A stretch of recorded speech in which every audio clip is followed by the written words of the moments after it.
வணக்கம் மக்களே, நீங்கள் பார்த்து கொண்டிருப்பது தி ஜீனியஸ் ஷோ. நான் உங்களோட ஜீவா. ஸோ இன்னைக்கு இந்த வீடியோவில் கவிப்பேரரசு வைரமுத்து அவர்கள் எழுதின கள்ளிக்காட்டு இதிகாசம் இந்த புக்கோட ரிவ்யூ பற்றி தான் பார்க்க போகிறோம். வாங்க வீடியோக்குள்ளே போகலாம். கள்ளிக்காட்டு இதிகாசம் ஒரு சாகித்ய அகாடமி அவார்டு வாங்கின புக்கு. நான் இதை படிக்கிறப்ப ஒரு ஓவர் ஹைப்டான புக் அப்படின்னு நினைச்சிட்டு தான் எடுத்தேன். இந்த புக்கோட கேரக்டர்ஸ்குள்ள போறதுக்கு முன்னாடி இதோட ஒன்லைனர் என்ன அப்படின்னு சொல்லிட்டு பார்த்துடலாம். 1958 வந்து தமிழ்நாட்டில் வைகை அணை கட்டுறாங்க. அந்த அணை கட்டுறதுக்கு இப்போ எந்த ஒரு ப்ராஜெக்ட் பண்ணணும்னாலுமே அந்த இடத்துல இருக்க பீப்புளை வந்து அப்புறப்படுத்திட்டு தான் அந்த இடத்துல எந்த ப்ராஜெக்டாக இருந்தாலும் பண்ண முடியும். அந்த அணை கட்டுற டெசிஷன் வந்து எப்படியெல்லாம் வந்து அவங்களோட வாழ்க்கையை வந்து அஃபெக்ட் பண்ணுது அப்படிங்கிறது தான் இந்த புக்கே. இது வந்து ஒரு உண்மை கதையை தழுவப்பட்டு எழுதின புக்கு. ஆக்சுவலா இது உண்மையா நடந்த புக்கு. அதனாலதான் இதுக்கு பயங்கரமான ரெகக்னேஷன் கூட இருந்துச்சு. இந்த கள்ளிக்காட்டு இதிகாசத்தோட கேரக்டர்ஸ்குள்ள போயிடுவோம். இதோட ஹீரோவே யாரு அப்படின்னு சொல்லிட்டு பாத்தீங்கன்னா பேயத்தேவர். இவரை வந்து வைரமுத்து அவரோட 2 தாத்தாக்களை, அவங்களோட அப்பா வழி தாத்தா அண்ட் அம்மா வழி தாத்தா, இவங்க 2 பேரையும் மிங்கிள் பண்ணி எழுதின ஒரு கேரக்டர் அப்படின்னு தான் சொல்லப்படுது. பேயத்தேவருக்கு ஒரு ஒய்ஃப் இருக்காங்க. அவங்க பேர் அழகம்மாள். அவங்க வந்து படுத்த படுக்கையா இருக்காங்க. அவங்க கூடயே அவங்க வீட்டுல முருகாயின்னு சொல்லிட்டு இன்னொரு கேரக்டரும் வரும். முருகாயி யாருன்னு சொல்லிட்டு பாத்தீங்கன்னா பேயத்தேவர் சின்ன வயசுல வந்து காதலித்த ஒரு பெண். அவங்க திருமணமாகி அவங்களும் வந்து விடவுட் ஆனதுக்கு அப்புறம் வீட்டுல பாத்துக்கிறதுக்கும் ஆள் இருக்க மாட்டாங்கன்னு சொல்லிட்டு இவரு வந்து அவர் வீட்டுக்கு கூட்டிட்டு வந்து வச்சிருப்பாரு. அதை வந்து ஊரு ஏறங்குழுமையும் பேசும். பேயத்தேவர் ஒரு ரொம்ப ஸ்ட்ரெயிட் ஃபார்வர்டான பர்சன்.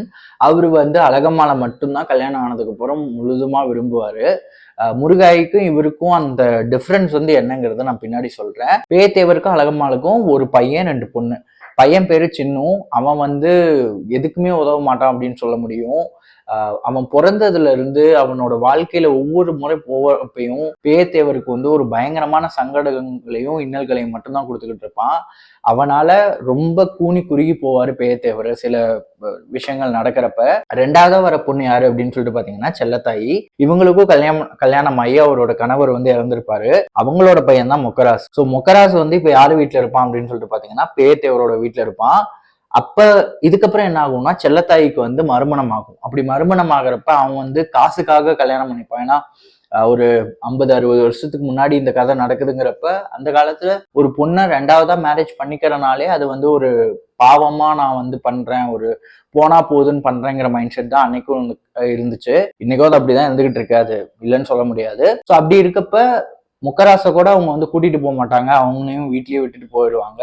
இந்த மாதிரி 2ஆவது மகளாலையும் ஒரு பெரிய பிரச்சனை அவருக்கு இருக்கும். 3ஆவது மகள் மின்னலையும் கல்யாணம் பண்ணி கொடுப்பாங்க. மின்னலோட ஹஸ்பண்ட் வந்து ஏதோ ஒரு கேஸ் ஆகி ஜெயிலுக்கு போயிடுவாரு. ஸோ அவங்களும் மின்னலும் வந்து பாதி கதையிலேயே வந்து மறுபடியும் வீட்டுக்கு வந்துருவாங்க. ஸோ இதுதான் இதுல இருக்க முக்கியமான கேரக்டர்ஸ். இதுக்கப்புறம் வண்டி நாயக்கர் அப்படின்னு சொல்லிட்டு ஒருத்தர் வருவாரு. ஆக்சுவலா அவர் யாரு அப்படின்னு சொல்லிட்டு பாத்தீங்கன்னா பேயத்தேவரோட ஒரு ஃப்ரெண்டு, தோஸ்து மாதிரி. அவர்கிட்ட தான் அவர் வந்து இந்த குடுக்கல் வாங்கல் எல்லாமே வச்சிருப்பாரு. அவருமே வந்து பேயத்தேவரோட வாழ்க்கையில பயங்கரமான திருப்பங்களை வந்து கொடுத்துட்டு தான் போவாரு அப்படின்னு சொல்லலாம். மேஜர் கேரக்டர்ஸ் வந்து இதுதான். கதை எப்படி ஸ்டார்ட் ஆகுதுன்னா, பேயத்தேவர் வந்து ஒரு ரொம்பவே வறுமையில இருக்க ஒரு மனிதர். அந்த ஊர் கள்ளிப்பட்டிங்கிற ஊர்ல தான் இந்த கதையே நடக்குது. கள்ளிப்பட்டி வந்து ரொம்ப ஒரு செழுமையான ஊர்லாம் கிடையாது. எல்லாருமே விவசாயத்தை நம்பிதான் இருக்காங்க, மழையை நம்பிதான் இருக்காங்க, தண்ணி வசதி அதிகம் கிடையாது. இந்த மாதிரி ஏகப்பட்ட பிரச்சனைகள் அங்க இருக்கு. இது பத்தாதுன்னு சொல்லிட்டு பேயத்தேவருக்கு பையனால ஒரு பிரச்சனை, ஒரு பொண்ணை 2ஆவது கல்யாணம் பண்ணி கொடுக்கணும்னா அதுக்கு நகை போடணும், அதுக்கு ஒரு பிரச்சனை, 3ஆவதா வந்து இன்னொரு பொண்ணு வாழ வெட்டியா வந்துருச்சு, அதுக்கு ஒரு பிரச்சனைன்னு சொல்லிட்டு அடுக்கடுக்கா இவருக்கு வந்து பிரச்சனைகள் இருந்துகிட்டு தான் இருக்கு. இப்படி பிரச்சனைகளா அடுக்கடுக்கா வந்துகிட்டு இருக்க பேயத்தேவரோட வாழ்க்கையில அந்த அணை கட்டுறப்ப அவங்களோட வீடும் போகுது, நிலமும் போகுது, இது எல்லாமே போற அந்த ஊர் அந்த சம்பவத்துக்கு எப்படி ரியாக்ட் பண்ணுது, பேயத்தேவரோட பர்சனல் லைஃப் வந்து அது எப்படி கண்ணா பின்னான்னு புரட்டி போடுது, இதை பத்தினதான் இந்த கதை.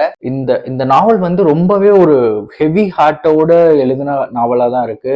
சில சமயங்கள்ல வந்து அதுவும் அந்த டுவர்ட்ஸ் எண்ட் ஒரு கடைசி 4-5 சாப்டர்லாம் நான் படிக்கிறப்ப என்னையே அறியாம நான் சில சமயம் அழுதும் இருக்கேன். இந்த கதைகளோட பிளஸ் பாயிண்ட்ஸ் என்ன அப்படின்னு சொல்லிட்டு பாத்தீங்கன்னா, ரொம்ப கிளியரான ரைட்டிங்.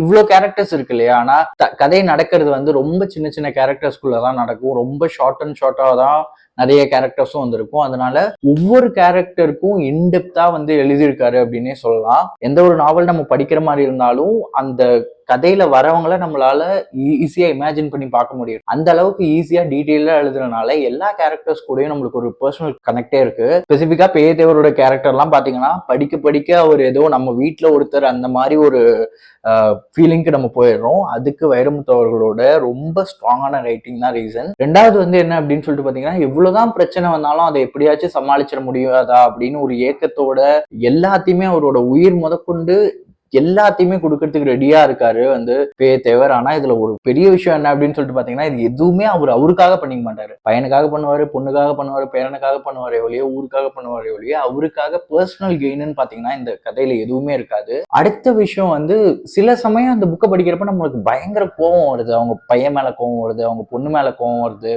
அதுவும் சம் பாயிண்ட்லலாம் வந்து சின்னுதான் அந்த பையன், ஆனா என் கையில கிடைச்சான்னா அடிச்சே கொண்டுறணும், அந்த அளவுக்கு கோவம் வருது. அந்த அளவுக்கு நமக்குள்ள அந்த கோவத்தை மூட்டுறதுக்கான காரணம் வந்து அவ்வளோ தெளிவா எல்லாத்தையுமே எழுதியிருக்காங்க.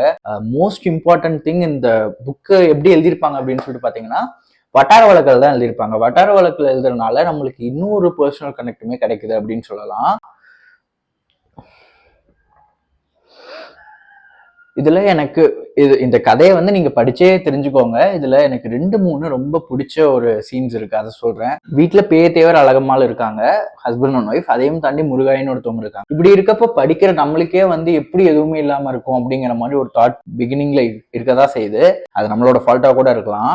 ஆனா பேயத்தேவருக்கும் அழகம்மாளுக்கும் இருந்த அந்த உறவோட நெருக்கம் என்ன அப்படிங்கிறத ஒரு சேலையை வச்சு சொல்லியிருப்பாரு. அந்த சேலையுமே ஒரு ரொம்ப இம்பார்ட்டன்டான கேரக்டரு. அதை படிக்கிறப்ப நம்மளுக்கு எல்லா பெர்ஸ்பெக்டிவுமே மாறுது. அதையும் தாண்டி அவங்களோட உறவு மேல ஒரு கூடுதல் மரியாதை வருது அப்படின்னு சொல்லலாம். ரெண்டாவது என்ன அப்படின்னு சொல்லிட்டு பாத்தீங்கன்னா, ஒரு கிணறு வெட்டுற சீன் இருக்கும். ஆக்சுவலா கிணறு வெட்டி தான் நான் விவசாயம் பண்ணணுங்கிற ஒரு சூழ்நிலைக்கு தள்ளப்படுவாரு. அப்ப கிணறு வெட்டுவாரு. கிணறு வெட்டுறப்ப எதிர்பாராத விதமா ஒரு சம்பவம் ஆயிடும். அந்த சமயத்துல அழுகிறதா சிரிக்கிறதான்னு தெரியாம என்டையர் ஃபேமிலியுமே வந்து ஊஞ்சி போயிருக்கும். அதெல்லாம் வந்து ரொம்ப மைன்யூட்டான ரைட்டிங், ரொம்ப நம்மளோட ஹார்ட்ல டைரக்டா போய் அட்டாக் பண்ற அளவுக்கு இருக்கு. கடைசியா வந்து இந்த அணையை வந்து கட்ட போறோம் அப்படிங்கிறப்ப நிலத்தெல்லாம் கொடுத்துட்டு சரி அரசாங்கத்துல இருந்து பணம் வாங்கி எங்கேயாச்சும் போய் செட்டில் ஆயிடலாம் அப்படின்னு நினைக்கிறப்ப அவரே எதிர்பார்க்காம சில சம்பவங்கள் நடக்கும். ஒண்ணு வந்து அரசாங்கத்துக்கு கூட ஒரு பிரச்சனை நடக்கும், அது ஒண்ணு. ரெண்டாவது வர காசுல எனக்கு பாதிய கூடன்னு ஒரு பையனும் பொண்ணும் 2 பேரும் சரி பாதி கூட அப்படின்னு சொல்லிட்டு நின்றுவாங்க. அந்த ஸ்பெசிபிக் பாயிண்ட்ல தான் வந்து இவரை வந்து ஒரு கருவியா மட்டும்தான் எல்லாம் யூஸ் பண்றாங்களா, ஒரு யூஸ் அண்ட் த்ரோ மாதிரி தான் எல்லாம் யூஸ் பண்ணிட்டு இருக்காங்க அப்படிங்கிற மாதிரி ஒரு நினைப்பே நம்மளுக்கு வந்துடுது. இந்த புத்தகம் வந்து உங்களை கள்ளிப்பட்டிக்கே டைரக்டா எடுத்துட்டு போயிட்டு மறுபடியும் திரும்பி கொண்டு வர புக்கு. ஆனா நீங்க போறப்ப இருக்க மனநிலையோடயே திரும்பி வரப்ப இருப்பீங்களாங்கிறது எந்த உத்தரவாதமும் கிடையாது. எனக்கு இதுல ஒர்க் அவுட் ஆகாத விஷயங்கள் அப்படின்னா தேடி 1-2 சொல்லலாம். ஆனா இந்த காவியத்துக்கு நான் அதை சொல்ல விரும்பல. எல்லாருமே படிக்க வேண்டிய ரொம்ப முக்கியமான ஒரு புத்தகம் தான் இது. ஒரு வில்லேஜுக்கே நீங்க வந்து ஒரு டூர் போயிட்டு வந்த மாதிரி இருக்கும், பட் ஒரு டார்க் டூர். எல்லாருமே இந்த புக்கை படிக்கலாமா அப்படின்னு கேட்டீங்கன்னா, நீங்க already if you going through a depression or இல்லைன்னா நீங்க ரொம்ப high sensitive to dark things அப்படின்னா இந்த புக்கை வந்து நீங்க கொஞ்சம் யோசிச்சுட்டு படிங்க. மற்றபடி எல்லாருமே படிக்க வேண்டிய ரொம்ப முக்கியமான புக்கு தான் அது. எனக்கு இது படிக்க வந்து ஒரு 4 சிட்டிங் தேவைப்பட்டது. ஒரு 7-8 மணி நேரம் தேவைப்படுற புக்கு தான். ஆனா 8 மணி நேரம் செலவு பண்ணதுக்கு ரொம்ப ஒர்த்தான புக் அப்படின்னு நான் சொல்லுவேன். இதே மாதிரி புக்ஸோட ரிவ்யூஸ் வேணும்னா நம்மளோட சேனலை சப்ஸ்கிரைப் பண்ணிக்கோங்க. That's all guys, bye bye.